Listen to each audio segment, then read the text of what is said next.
ഈ മഴ സംബന്ധിച്ച് എല്ലാ പ്രേക്ഷകർക്കും പറയേണ്ടത് മഴയെ പറ്റി പറയാവുന്നതാണ്. അപ്പോൾ ഒരു മഴ റിലേറ്റഡ് ആയിട്ട് വാർത്ത നവമി അവിടെ റിപ്പോർട്ട് ചെയ്യുന്നുണ്ട്. വേറെ ഒന്നല്ല, തിരുവനന്തപുരത്ത് നിന്ന് പോകേണ്ട 4 വിമാനങ്ങൾ നെടുമ്പാശ്ശേരിയിൽ ഇറക്കി. അതായത് തിരുവനന്തപുരത്ത് നിന്ന് പോകേണ്ട 4 വിമാനങ്ങൾ നെടുമ്പാശ്ശേരിയിൽ ഇറക്കി. കാലാവസ്ഥ മോശമായതാണ്, മഴ ആയതുകൊണ്ടാണ് തിരുവനന്തപുരത്ത് ഇറക്കാൻ കഴിയാതെ പോയത് എന്ന് പറയുന്നു.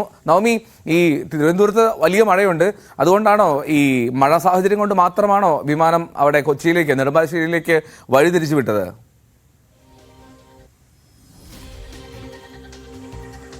അതെ, ഇന്ന് പുലർച്ചെ തിരുവനന്തപുരത്ത് എത്തേണ്ട 4 വിമാനങ്ങളാണ് കൊച്ചിയിൽ ഇറക്കിയത്. കാലാവസ്ഥ മോശമായതുകൊണ്ടാണ്, അതിശക്തമായ മഴയാണ് തിരുവനന്തപുരത്ത് നിന്ന് എൽദോയി പറയുന്നുണ്ട്. അതുകൊണ്ട് തന്നെയാണ് 4 വിമാനങ്ങൾ എറണാകുളത്തേക്ക് ഇറക്കിയത്. ദുബായ്, ഖത്തർ, ദോഹ, കുവൈറ്റ് വിമാനങ്ങളാണ് കൊച്ചിയിൽ ഇറക്കിയത്. ഇന്ന് പുലർച്ചെയായിരുന്നു സംഭവം. എന്തായാലും അല്പസമയത്തിന് മുൻപ് കാലാവസ്ഥ അനുയോജ്യമായി എന്ന് അറിയിച്ചതിനെ തുടർന്ന് വിമാനങ്ങൾ എറണാകുളത്ത് നിന്നും തിരുവനന്തപുരത്തേക്ക് പുറപ്പെട്ടിട്ടുണ്ട്. അല്പസമയത്തിനുള്ളിൽ തന്നെ ഇവിടെ നിന്ന് പുറപ്പെട്ട വിമാനങ്ങൾ അവിടേക്ക് എത്തിച്ചേരും.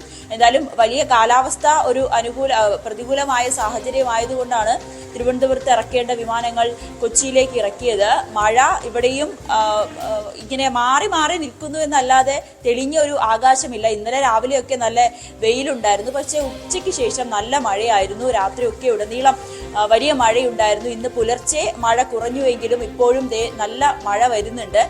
ഇന്നും ഒക്കെ നമ്മൾ ഇന്നലെ തന്നെ കാലാവസ്ഥാ നിരീക്ഷണ കേന്ദ്രം അറിയിക്കുകയും ചെയ്തിട്ടുണ്ട്. 5 ദിവസങ്ങൾക്ക് ഉള്ളില് കേരളത്തിൽ ഉടനീളം അതിശക്തമായ മഴയുണ്ടാകുമെന്ന്. എന്തായാലും എറണാകുളം ജില്ലയിലും അത് തന്നെയാണ് അറിയാൻ സാധിക്കുന്നത്. നല്ല മഴ മുന്നറിയിപ്പ് കൂടി നൽകിയിട്ടുണ്ട്. എന്തായാലും മത്സ്യബന്ധനത്തിന് പോകുന്നവർക്കുൾപ്പെടെ ജാഗ്രതാ നിർദ്ദേശം നൽകിയിട്ടുണ്ട്. മലയോര പ്രദേശത്ത് താമസിക്കുന്നവർക്കും ജാഗ്രതാ മുന്നറിയിപ്പുകൾ നൽകിയിട്ടുണ്ട്. ഏതെങ്കിലും വിധത്തിലുള്ള അപകടങ്ങൾ ഉണ്ടാകുകയാണെങ്കിൽ എത്രയും വേഗം വീട് വിട്ട് മറ്റ് സുരക്ഷിതമായ ഇടത്തേക്ക് പോകണമെന്നൊരു നിർദ്ദേശവും കൂടിയൊക്കെ തന്നിട്ടുണ്ട്. കൊച്ചിയെ സംബന്ധിച്ച് വെള്ളപ്പൊക്കം ഒരു പ്രശ്നമാണെങ്കിൽ പോലും ഇത്തവണ വലിയ ആശങ്കയൊന്നും ഉണ്ടായിരുന്നില്ല. മഴ മാറുന്ന സമയത്ത് ഈ വെള്ളക്കെട്ട് പൂർണ്ണമായും വലിഞ്ഞിറങ്ങുന്ന ഒരു സാഹചര്യം തന്നെയാണ്. എന്തായാലും മഴ മുന്നറിയിപ്പ് എറണാകുളം ജില്ലയെ സംബന്ധിച്ച് ഇങ്ങനെയാണ്.